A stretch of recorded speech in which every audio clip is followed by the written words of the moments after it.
A code yellow is a power outage, and you do not do anything unless a Blazer 1 instructs you to.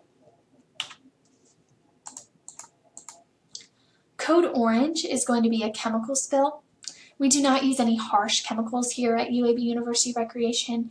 However, like I said, it is important to have a plan if anything were to happen. If a code orange is called, you are going to call biosafety at 934-2487, which the number is up at the front desk. You're going to report to them the material that is involved and the amount of material and areas affected. You will be given this information. You are then going to cover your face, evacuate your evacuation route, which is those admin offices, the admin restrooms, and the lobby.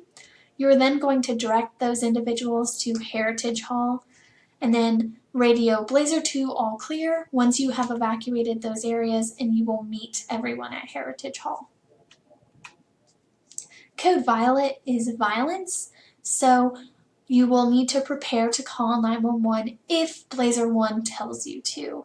If this happens in your immediate area, you are just going to call the code, ask the patrons to stop, but do not get involved. Just go ahead and call that code and wait for direction from Blazer 1. Code black is a bomb threat.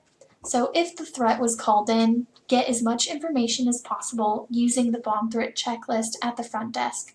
You will then contact emergency personnel if a suspicious package arrives. If you come across a suspicious item, do not open it, shake it, or empty it. You want to evacuate that immediate area. If you touch the item, wash your hands with soap and water to prevent spreading of any substance, and then list all of the individuals that handled it or are within close proximity to the suspicious item. If you cross the item and it is opened, do not try to clean up any of it. Cover it with anything that you can. Vacate the area. Wash your hands with soap and water to prevent spreading of the substance, and remove heavily contaminated clothing as soon as possible. Place it in a plastic bag that can be sealed and give it to emergency personnel if you can. A code brown is an armed intruder. So first you're going to notify all individuals in your immediate area to seek shelter in things such as the administrative bathrooms, the storage closet, and then secure the doors. You want to find a way to notify campus police via land or cell phone, remembering to silence your cell phone if you can, and then we will go over 3 options that are key to your survival if this were to ever happen. Your first option is to run, so always be aware of your environment and know where your nearest exits are. Have an escape route and plan in mind. Evacuate regardless of whether others agree to follow you. Help others escape if you can. Keep your hands visible and follow the instructions of any police officers. Your second option is to hide. So if you cannot evacuate, find a place to hide where the active shooter is less likely to find you. Get out of the shooter's view. Provide protection if shots are fired in your direction.